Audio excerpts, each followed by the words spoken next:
السلام علیکم۔ P L film production کے تحت تیار ہونے والی اس فلم کی سرمایہ کار اس دور کی مشہور فلمی گلوکارہ مالا تھی جس کی کہانی آغا حسن امتسال نے لکھی۔ فلم کے ہدایت کار ایس سلیمان تھے۔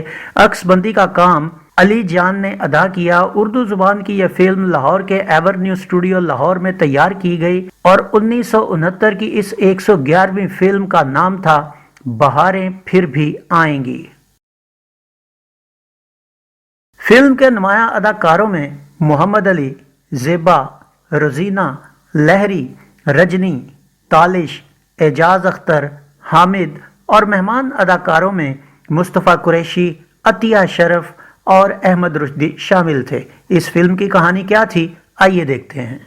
ناظرین، اس فلم کی کہانی ایک اکیلے اور امیر آدمی ناصر اداکار محمد علی سے شروع ہوتی ہے جو اپنے دوستوں کے ساتھ آب و ہوا کی تبدیلی کے لیے مری جاتا ہے، مگر راستے میں اس کی ملاقات نجمہ اداکارہ زیبا، اس کی سوتیلی بہن روبی اداکارہ روزینہ، اس کے باپ اداکار تالش اور اس کی سوتیلی ماں اداکارہ رجنی سے ہو جاتی ہے، جو اپنی کار کا ٹائر پنکچر ہونے کے بعد مری جانے والے راستے پر بے یار و مددگار بیٹھے ہوتے ہیں۔ شریر اور چلبلی روبی ناصر کی کار کو روک کر لفٹ مانگتی ہے، مگر ناصر نجمہ کے حسن کو دیکھ کر مبہوت ہو جاتا ہے اور انہیں اپنی کار میں بٹھا لیتا ہے۔ اب مری میں ہونے کے باعث ناصر نجمہ سے ملنے گاہے بگاہے ان کے گھر کے چکر لگا کر نجمہ کے ماں باپ سے راہ و رسم پیدا کرتا ہے، مگر انہیں یہ نہیں بتاتا کہ وہ انتہائی امیر کبیر ہے۔ دوسری طرف نجمہ بھی ناصر کو گھاس نہیں ڈالتی اور یہ بات ناصر کو نجمہ کا اور دیوانہ کر دیتی ہے۔ اب ادھر روبی بھی چپکے چپکے ناصر کو پسند کرنے لگتی ہے، مگر ناصر اس سے کنی کتراتا ہے۔ ایک دن ناصر بہانے سے نجمہ کو اپنے ساتھ لے جاتا ہے اور اسے اپنے بارے میں سب سچ بتا دیتا ہے۔ اس کی سچائی، سادگی اور معصومانہ انداز سے نجمہ کا دل پسیج جاتا ہے اور وہ ناصر کی محبت کے آگے ہار مان کر اقرار محبت کر لیتی ہے۔ اب ناصر اور نجمہ کی ملاقاتیں بڑھ جاتی ہیں، لیکن ایک دن روبی ان دونوں کو دیکھ کر حسد کا شکار ہو جاتی ہے اور اسی حسد کی آگ میں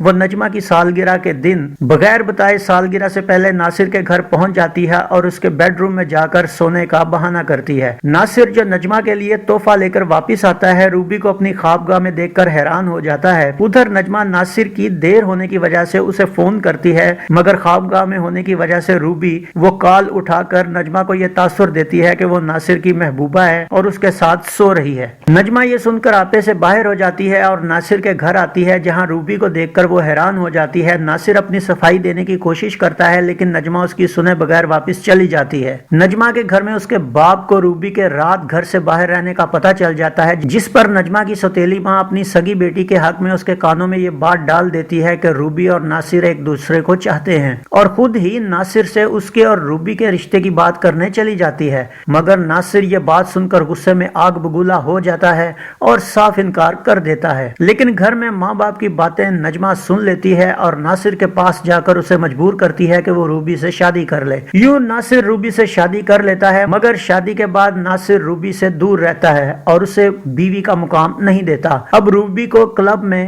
ایک اوباش شخص نعیم اداکار مصطفیٰ قریشی ملتا ہے، جس سے وہ اپنا دکھ بانٹتی ہے۔ نعیم روبی کی خوبصورتی اور اس کی دولت دیکھ کر اسے اپنی محبت کے جھوٹے جال میں پھنسا لیتا ہے اور ناصر کی موت کا انتظار کرنے کو کہتا ہے تاکہ اس کی دولت ہتھیائی جا سکے۔ ادھر ناصر اپنے آپ کو شراب میں غرق کر لیتا ہے، ادھر نعیم روبی کے ذریعے ناصر کی دولت ہتھیانا شروع کر دیتا ہے۔ لیکن ناصر کا وفادار نوکر جمیل اداکار لہری ایک دن نجمہ کے پاس جا کر روبی کے جھوٹ کا پول کھول کر نجمہ کو شرمندہ کرتا ہے اور اس کے باپ سے مل کر اسے ناصر کی ساری صورتحال بتاتا ہے، جس پر نجمہ کا باپ نجمہ کو ناصر کے گھر اس کی دیکھ بھال کے لیے بھیج دیتا ہے۔ لیکن نجمہ کو اپنے گھر پا کر روبی اسے خوب سناتی ہے۔ یہ دیکھ کر اور سن کر ناصر روبی کو مارتا ہے۔ اب روبی نعیم کو ساری صورتحال بتاتی ہے، جس پر نعیم اسے ناصر کو مارنے پر اکساتا ہے۔ اگلے دن صبح نجمہ کے ماں باپ ناصر کی خبر لینے آ پہنچتے ہیں۔